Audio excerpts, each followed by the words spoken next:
Se você já se perguntou o motivo de nunca termos visto um unicórnio macho sequer em My Little Pony, então esse vídeo é pra você. Será que as princesas se livraram deles ou talvez essa transformação seja exclusiva das pôneis fêmeas? Mas por quê? Então já prepara um lanche aí porque agora eu vou te contar tudo sobre os unicórnios machos.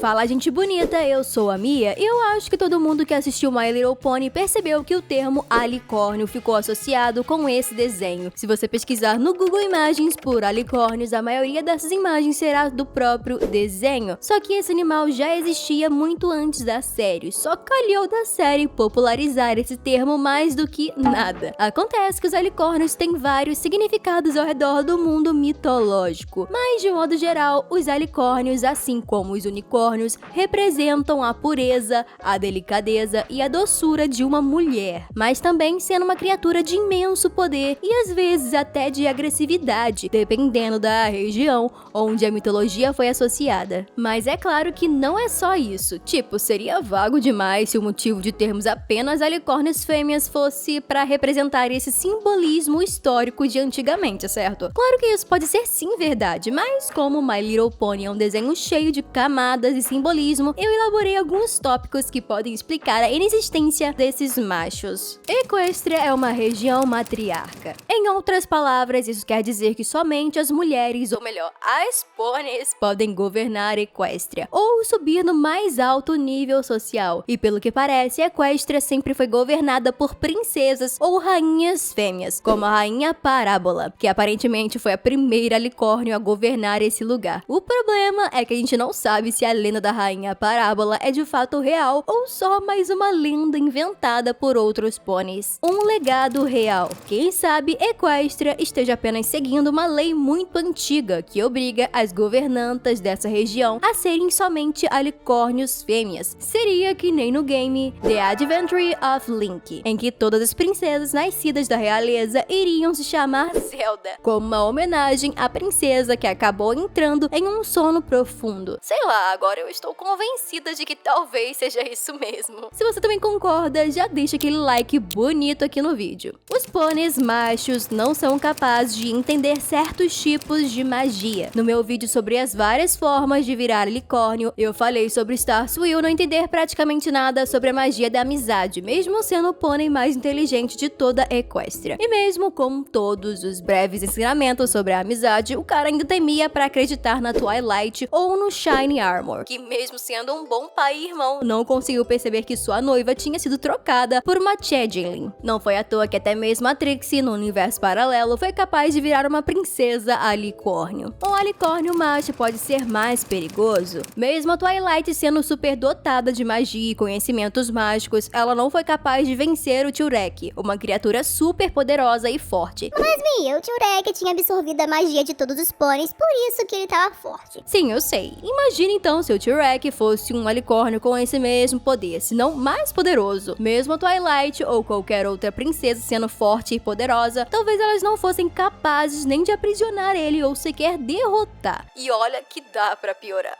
Porque se esse alicórnio acabasse se entregando às trevas que nem o Stygian, mano, o pônei seria um vilão ainda mais poderoso que o Rei Sombra, fazendo toda a Equestria de gato e sapato. Mas me fala aí, qual poderia ser os poderes de um alicórnio do mal? Eu acho que ele teria os mesmos poderes da Nightmare Moon, só que 1000 vezes pior. E vocês? O Rei Sombra é a prova de que alicórnios machos são um perigo. Calma que isso não sou eu que tô dizendo. Na verdade, é de uma teoria meio antiga que a internet criou sobre o Rei Sombra ser um alicórnio cortado, ou seja, que teve as suas asas retiradas depois de ter se entregado às trevas. Aí, como punição por causa dos seus atos horríveis e maléficos, algo ou alguém acabou por retirar as asas do Sombra, fazendo ele virar um unicórnio normal. O que reforçaria essa teoria seria o amuleto do alicórnio, que muitos fãs perceberam uma certa semelhança com o Sombra, como os olhos vermelhos e a pele cinza escura, além também do amuleto se parecer mais com um macho do que com uma fêmea, Mas é o seguinte, toda essa teoria é jogada no lixo por causa de uma HQ que mostra como era o Sombra ainda pequeno, que são essas imagens aí que o meu editor tá mostrando. E como vocês podem ver, ele nunca teve asas, sendo apenas um unicórnio normal. Nem o Sombra do mundo alternativo era um alicórnio, ele também era só um unicórnio normal, ou seja,